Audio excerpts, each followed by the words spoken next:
Hey, what's up, guys? So I'm working on the Honda XL 200R. Don't mind the disaster. There's always one going on in here because one project leads to another one. But just wanted to show anybody who's got one of these or is thinking about changing the clutch. I wasn't going to make a video, and then I realized I had to make one of these sockets, so I thought maybe it'll be helpful for someone. I saw a couple of videos of guys using pliers and different attempts at it. They say it works, but it's supposed to be torqued down. This is probably original. I don't know. I tried quickly to see if it would come apart using a few different things, and it's a no-go. So I'm going to make a socket for it, and the plan is now that I've put my socket down, but so I'm going to take a socket like this and basically weld on some little slivers of square little flat bar chunks, you know. I've got this rusty piece of crap that I have in my steel pile, and I'm basically going to cut some little keyway size pieces off of here, and then just gonna weld it to the socket. See how that works out. And I'll show you guys my mini welder as well. Perfect for this kind of stuff. So I'll get some things together here and I'll bring you guys back. So get yourself a grinder. At my shop I have a bandsaw and a shear. I'm not at my shop, so it's going to be the old Ryobi cutting that up. Don't ever take your guard off because it can be dangerous for flying disc, breaking disc.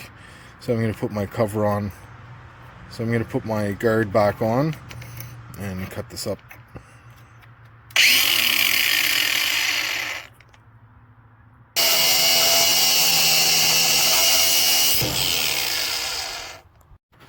Alright, so I cut a bunch of these. I'm just going to clean the burr off of them.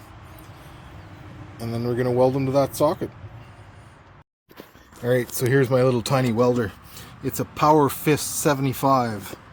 There's the specs on it. I don't know, I think it's 20 amps to 75 amps. It's, well, small as, here's my fist, so it's like 6 inches by 10 inches. Tiny little thing. Good for little jobs like this.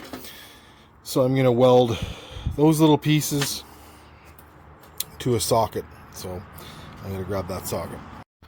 Alright, so I have the little piece of square bar clamped onto the vice grip. The first one's going to be easy. Making the other ones all symmetrical because it fits pretty tight is the tricky part, but we'll tack it and try it. If it doesn't work, we'll break it off and weld it again. So I'm going to fire this up and tack that on there. I'll see if I can film this and weld at the same time, but I'm holding my phone in my hand, so it might get a little ugly.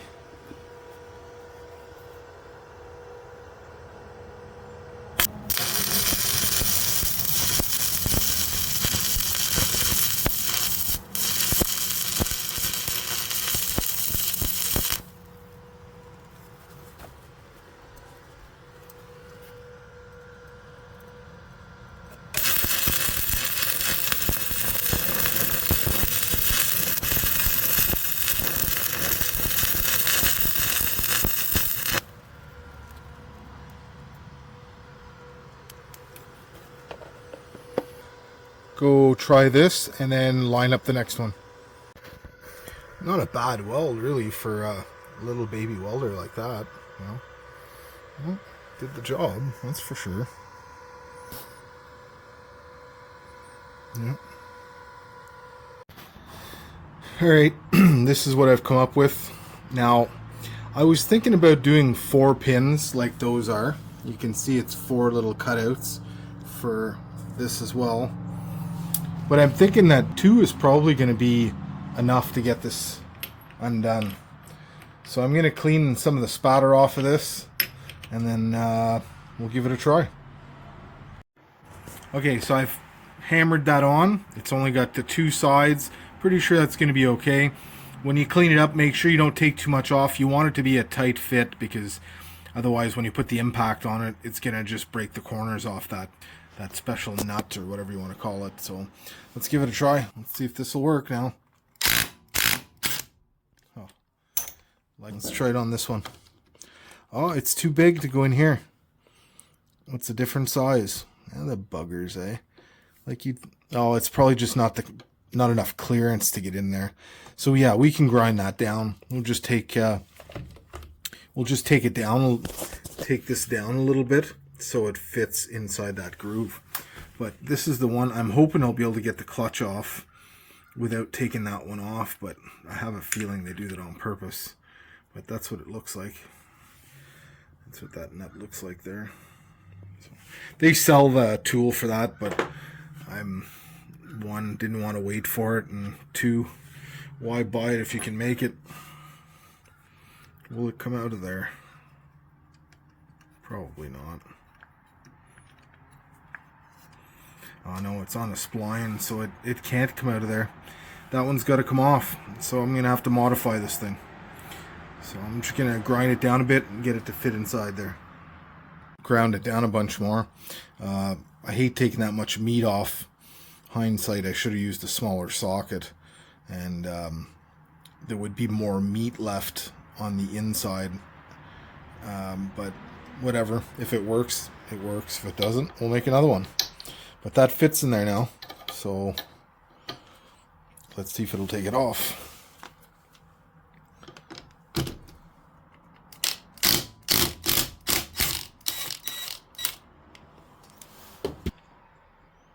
There we go.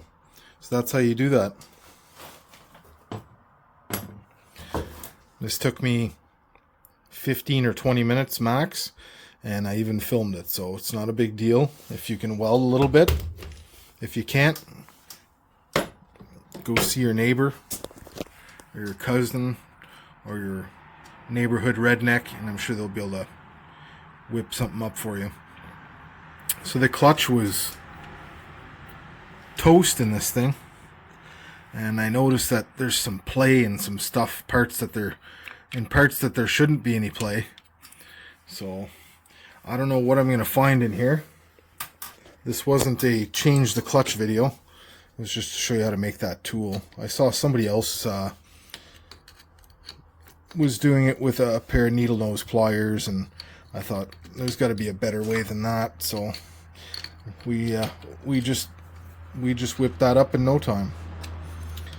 Now I'm going to try to get this clutch off and see what it looks like in there. But I need my two hands, so I'm going to put you guys down. And then, oh, here we go.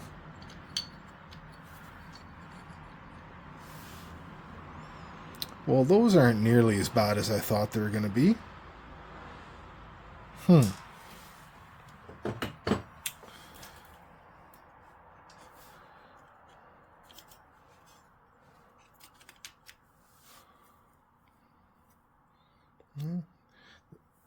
There's a little bit of meat left on there, but I got some new ones, so new ones are going in. Unless one of these is broken, but anyways. So we went camping, and I started filming part of a video, but it was kind of crappy weather, really windy, and not a whole lot to film. I might put a clip or two in this video just to show you, but we went for a ride, me and Darby and Wayne. Darby bought a new KLX 300, and Wayne has his KTM, and we went for a rip, and it was lots of fun. Of course, I've got the relic of the bunch, which is fine. I put some new fork seals in, and oil, and new boots, because it was well overdue. And the bike's an 84. It's kind of retro, and I like retro on the back of the van, so this is what I'm running. And but now I felt that after that ride was a little sketchy.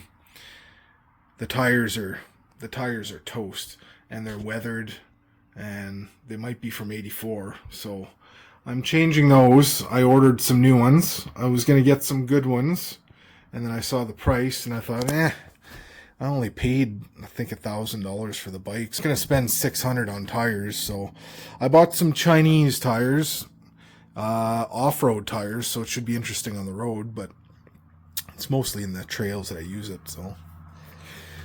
So yeah, those are the little upgrades in the Honda. Keep this on the back of the van as often as possible when we're adventuring. So anyways, not to ramble on. Clutch tool, pretty simple. Socket and a couple of chunks of flat bar just welded together and saved, I don't know, whatever it's worth, 20, 30, 40, 50 bucks, whatever it is. We don't need no Honda tools. We just make them. Okay, thanks for watching, guys. See you on the next one.